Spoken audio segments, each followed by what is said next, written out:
all souls listening to this podcast.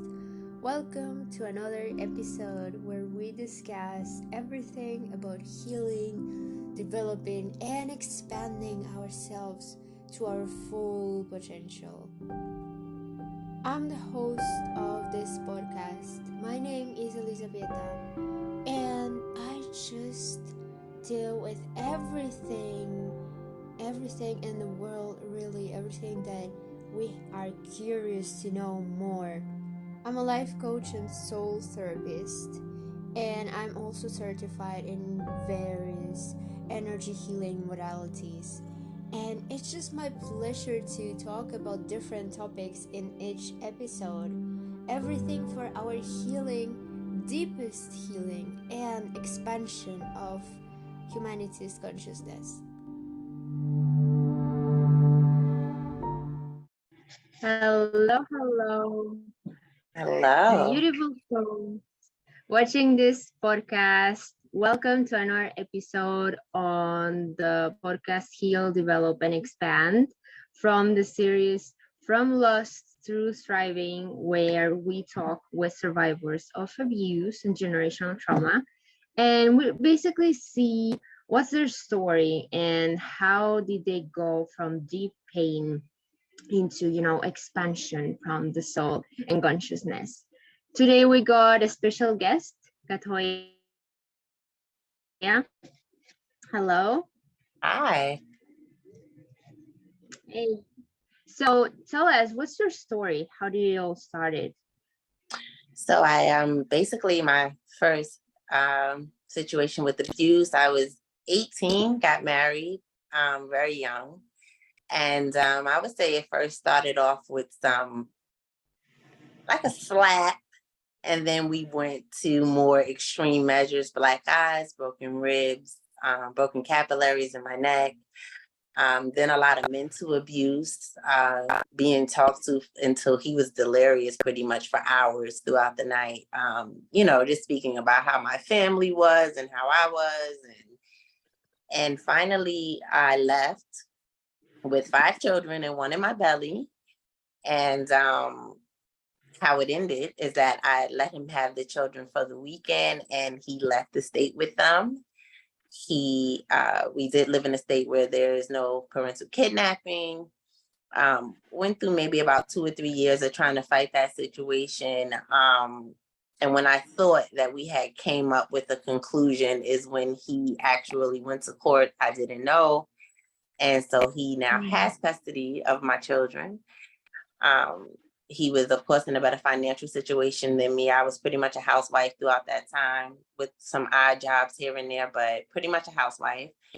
And so, yeah, that's my story. And from there, I've had another situation which never got physical per se with me, just some property damage. And basically had to learn a lot about loving myself and boundaries and, looking out for me. It was a hard lesson, nothing that I would ever want to go through again, but happy that I did because I'm happy I am where I am today.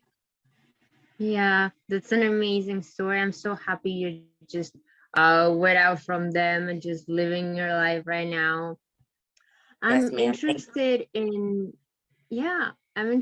many survivors, when we realize that something is wrong with the way that we're living. Let's say in this example, the abusive toxic person.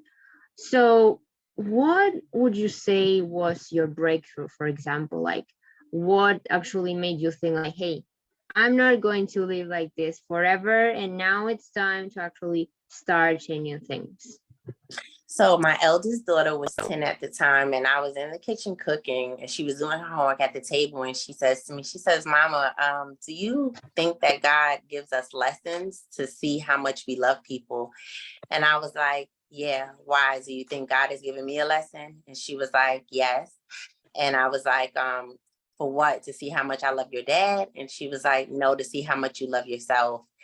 And it was just I just broke down crying. I went to the bathroom and just cried because at that point I was like, my 10-year-old at this point is wiser than I am. And she's just seeing this so clearly. You know, so for me, I was just like, okay, I have to go. Like, this is not going to work. Yeah, yeah. And it's so beautiful, like when children, or younger people than us has so much wisdom. So it's Yes, such a beautiful experience that you learn from it. yes. Mm-hmm. And fast forward, how are you doing today? Like, would you say you learned some gifts, so you developed some gifts Oh, from this experience, or was it all negative? yes. Nothing but gifts. Obviously, you know, there is a sore feelings for not being able to have my children every day. I have 6 girls at that. So the youngest one was not even a year old when he took her. But I have learned, one, the power of love, because my children and I are so close, even with the distance that was not able to break the bond. It's been strengthened. I did begin to tap into some, because at that point, when you go through things like that, there's nothing left to turn to but God. But spirituality is like everything crumbles around you. And so I have tapped into some intuitive gifts. I've been able to help other people through those gifts. And most of all, it's just I mean, it's one thing for people to say, yeah, I love myself, I have confidence, but this has taken me on such a journey of really understanding what that means, what it really means to love yourself, what it really means to have boundaries. And I mean, it just brought up so many things from childhood and feeling less than and not being able to express yourself, and being a daddyless daughter, so to speak. I had a stepdad, but my natural father wasn't there. And I mean, the balance that I have now, the acceptance of going with the flow, the way I value myself, the way I'm not afraid to stand up for myself, even if that means being outcasted in the moment.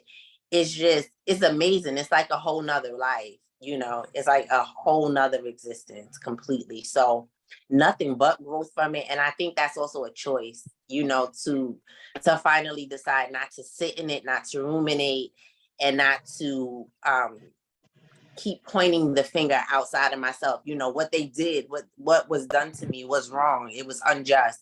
But I'm learning so many things about life. It's truly not fair. It takes that saying to a whole different level to me. But it was up to me to really push through it and grow through it. And so I found my strength. Like I said, I wouldn't change it. I wouldn't want to go through it again, but I wouldn't want to change it for anything.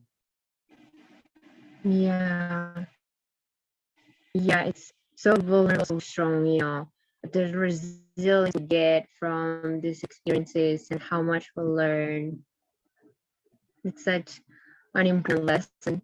I just had a question. Like, you mentioned you were a daughter, like, without a father. So, I deep dive into, the work of generational trauma and how growing without a proper, example of a father or a mother can impact us on our future relationships with people, especially romantic relationships. So would you say, in your perspective, would you say that growing without, a father or a proper example, let's say, of a father impacted you to get into that relationship? Absolutely. So my parents split up when I was about 6 years old, and they went to a court date. And this is probably something that, my mom shouldn't have shared, but I'm not sure if I overheard it or she told me. I think I overheard Mhm. it. My father went into the courtroom and was like, she can have them, and gave up his rights to us. And then, and I want to say, I have a stepdad, he was great, but he still couldn't fill that void of that situation. So my dad says to the judge, like, she can have them. And I think from that point on, I was just really affected by feeling maybe abandoned, maybe not good enough, maybe in the way. And so I always found myself in positions, not even just romantic relationships, just any relationship, where I was constantly trying to prove that I was worthy, showing everything that I can do, being self-sacrificial, to make sure that people understood that I could be an asset in their lives, so that they wouldn't want to discard me. Um, fast forward to a grown woman, I've gained a relationship with my dad. And to see the similarities between him and the men that I date is like super scary. It's like, oh my God, like that is my dad. But Yeah. yeah, it definitely affected it because you I guess as a child, you just don't understand why you have such a natural, strong love for this person. And it's just so easy for them to walk away from you and live their lives every day as if you don't even exist. And so it definitely put me in a position of constantly needing to prove myself and prove myself worthy of people's presence. Just that I wasn't asking for anything else but their presence. They didn't need to do anything. I would do everything, just stay, just be present for me. So it really caused me to cut myself short in a lot of areas, for sure. Yeah, this is something I really relate to as well, especially with my father. I think like as women, it happens too with men and their women partners. But as women here, we have like a very emotionally unavailable father, and because we are not made sure and we're not taught on how to validate ourselves just the way we are, so we just keep choosing partners that in a way because it's familiar. Yes. So we are happy that they are just there, but they're not really there, like emotionally speaking, and we just need to keep doing these things how we were doing it as daughters, like when we are younger. So yeah, Yes. there's It's just a there's many cycle. similarities. Mm-hmm. Yeah. Mhm. Exactly. And would you say like now you are doing in a much better place, with talking about self-love and self-acceptance, radical self-acceptance? Yes, I'm in a much better place. The part that people tend to leave out of the self-love and self-acceptance, it can get so lonely sometimes, when you actually have standards and you actually accept yourself and are willing to stand up for yourself and not just accept anything that anyone wants to do to you. It can get lonely sometimes because or people can insult you, you're being like this, you're being like that, and it's painful sometimes too, because I've already formed bonds with people when I was in my people pleasing stage, and so to have to realize that these people were in my life more for benefit than real authentic love, or for who I am as opposed to what I was offering, it can get painful. But again, I wouldn't trade where I am for anything. Every day that I wake up, I feel so strong, and I feel so much gratitude for my experiences, and just for being in a place where I feel like I can see clearly, and at a place of peace, at a place of peace. Exactly. Yeah, I agree so much. And especially it's nice that you mentioned, especially for any survivors that might be listening to this right now. But it's so crucial to remind yourself that even if you feel lonely, which is common, because Yeah. you are just coming out of this trauma bond and you felt like this is something that happened to me as well. I felt lonely in my own family, in my own narcissistic family, but I wasn't alone because I was always accompanied and surrounded by people, even if they were mistreating me. But then I just went out and I was both lonely because I didn't heal my empty void inside myself, like self-love, and I was alone as well. So that's really important. Yes. Yes. And for them, it's natural, and it's okay.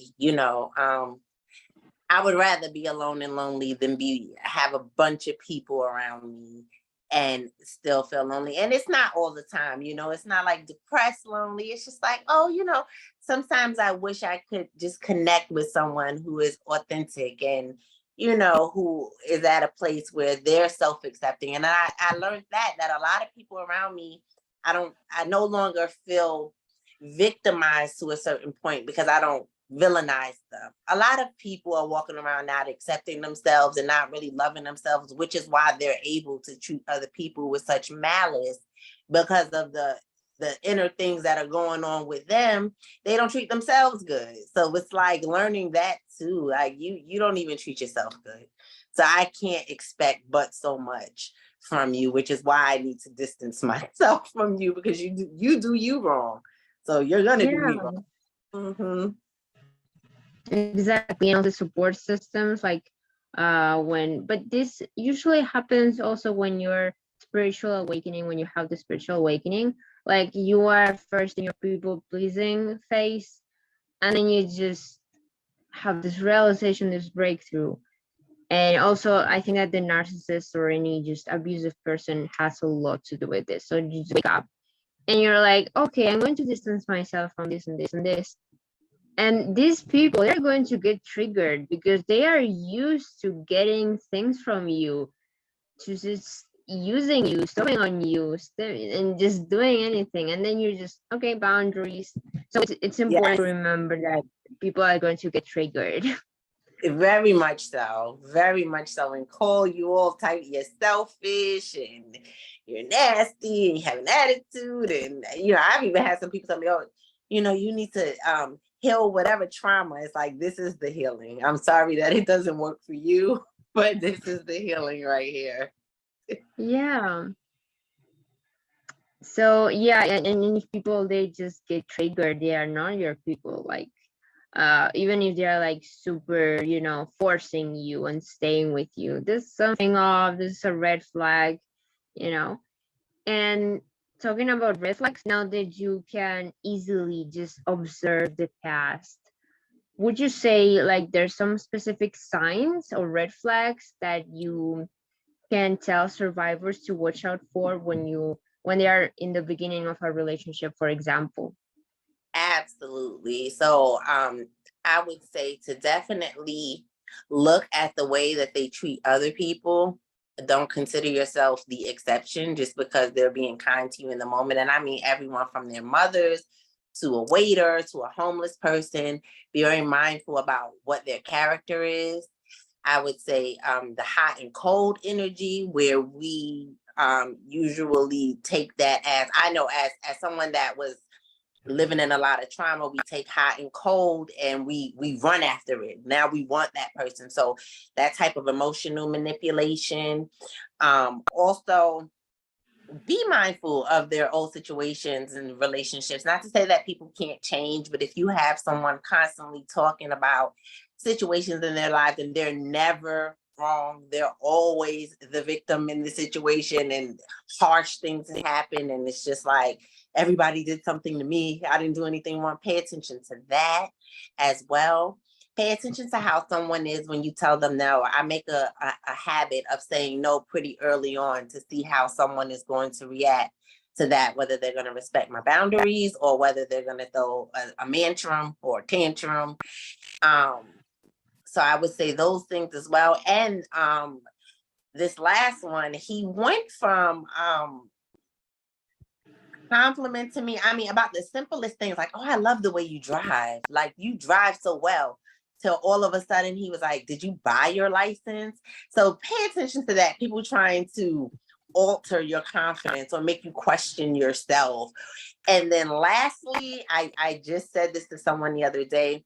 People that say things that make no sense, as long as it helps their agenda or helps their point. It's like, oh, you have on a blue shirt. It's like, this is not a blue shirt. This is a gray shirt. And it's like, no, it's blue. And these are things that we can just go by like, you're crazy. Like, but no, this person is literally step by step trying to alter your perception of reality. And that is so important in abusive situations. It's necessary for them to alter your logistics and your perception so that it starts off like that to make you think you're crazy. Now you're second guessing things that's like, really is just 1 + 1 = 2. So, have your eye open, I would say, for those things for sure. Yeah, really eye-opening points. Super important. The gaslighting. And I like this one that you mentioned, that first they start like, oh, you're so beautiful, you dress so well, you're amazing, you're the best thing ever. And then they start evaluating you. Like the first thing is love bombing, and then they start like, oh, what are you doing? You're so crazy, you're overreacting, what's wrong with you? Yes. Yes. It's Like like, we wait, really what? should take care of that. And also, oh, the biggest one I would say, pay attention to how you feel around someone. You know, at my age now, I'm old enough to know that the butterflies in the stomach is actually anxiety, is actually your spirit warning you that something is wrong. So you don't have to wait for someone to actually do something to validate how you feel. If you feel it, trust it, and just know that God, source, whoever, your ancestors, whoever, is not going to trick you. The universe doesn't seek to trick you. So it's not like, oh man, I was just trying to see if you were going to take a chance anyway, because that actually is your husband or that actually is your wife. No. If you don't feel safe, if your spirit does not feel settled and secure around someone, and you're like, it's just something I can't put my finger on, you do not have to stick around to see what that something is. Just go ahead and move it along. It'll save you so much trauma and so much pain going forward. Really trust yourself and how you feel, because how you feel is important. Yeah, indeed. Agreed. And also the butterflies in the stomach. Like we really just think during when we are teenagers, like, oh my god, I'm so in love, but then we completely ignore the signs. Yeah. Yes. And yeah, like listening to your body is super important point. Like I can stress this enough. We like, especially as survivors, we just go through abuse, we just tend to ignore, the red flags, and then we also ignore what our body is telling us. Like Yes. this is something that really resonates with me, and I'm sure that any survivor that is listening to this right now, and yeah, and talking with to our body and listening to our signs, let's just talk about intuition a little bit more, like the feeling, not also the body but the feeling on the lessons and the wisdom that you learn from abuse. Would you say that you also it helped you to develop your psychic gifts? And if so, what are those? Like what are the intuition or whatever you're using in your daily life to help yourself and others? Well, I am a reader. I read cards. I just learned a medium. Um, but I can basically, I can smell someone's energy from a mile away. I don't care. It doesn't have to be just romantic. It can just be anything. And like, I'm just still, I would say I'm about 95% there of really trusting myself, because sometimes I'll know things that it's just like, you have to be making that up. Like you cannot possibly just know that about a person. And then it'll be validated and confirmed. It's like, oh my God, I really didn't know that. Like, I can't believe I really knew that. So I have a few women, I would say 3 women who I've been reading for about 3 years going. And I see the person before they come. I tell them like, listen, da da da da da da da da. This is da da da da da. But at the same time, having respect for the process of life, right? So yes, I do have intuition. Yes, I can read people a mile away. Yes, but I'm still human. My clients are still human, and there are still things that we have to go through, because it's life. You have to learn. Everybody touch something hot in order to find out that it'll burn you, or touch something sharp to realize that it was going to cut you. It's life. We have to go through it. So my intuitive abilities are through the roof. My mediumship is through the roof. Like I said, I read cards. I have a TikTok page where I, pretty much just share what my journey has been through learning about numerology and orishas and birth charts and galactic signatures, and culminating all those things together, and just wanting people to take whatever it is that they can from that and apply it to their lives, and being able to just reach their highest potential.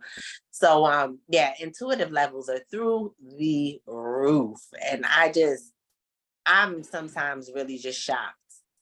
Really just shocked at it. But I'm so happy with it as well. I'm ecstatic about it.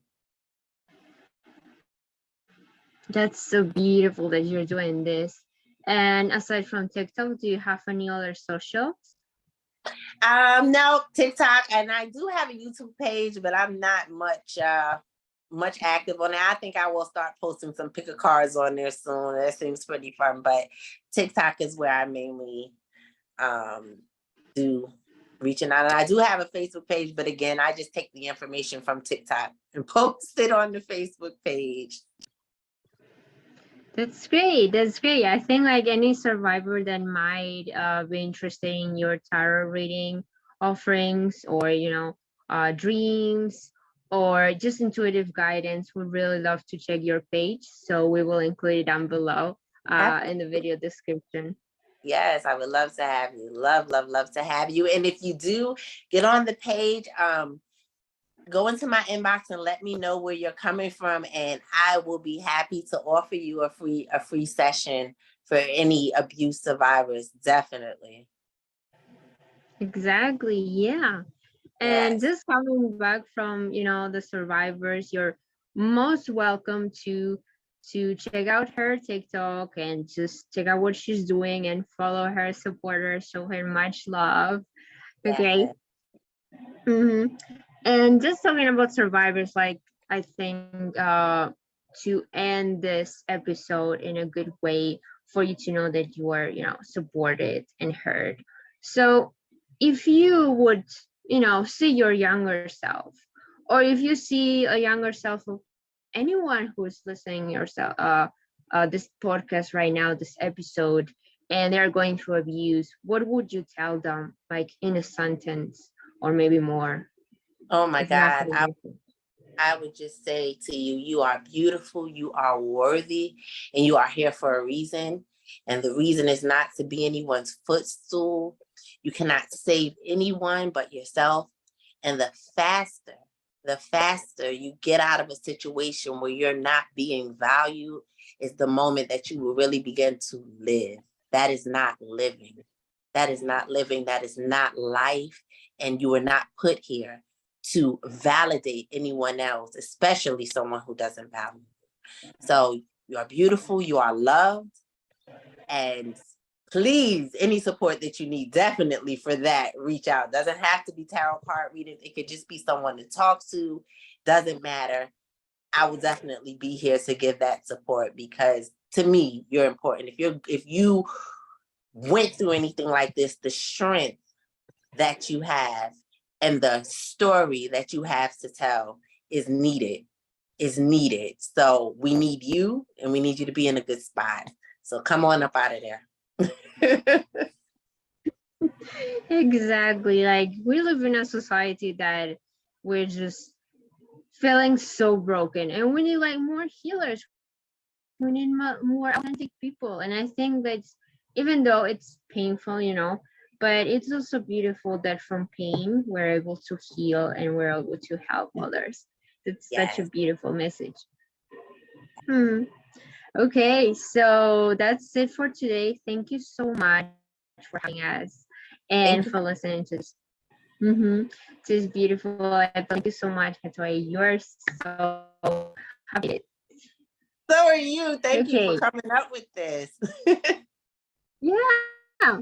Okay, so don't forget, just a reminder that if you want to check her socials, they will be down below the video description. And if you're listening to any, podcast platform, Spotify or Apple or Google or whatever, it will be also in the video, in the audio description. So you can check her out.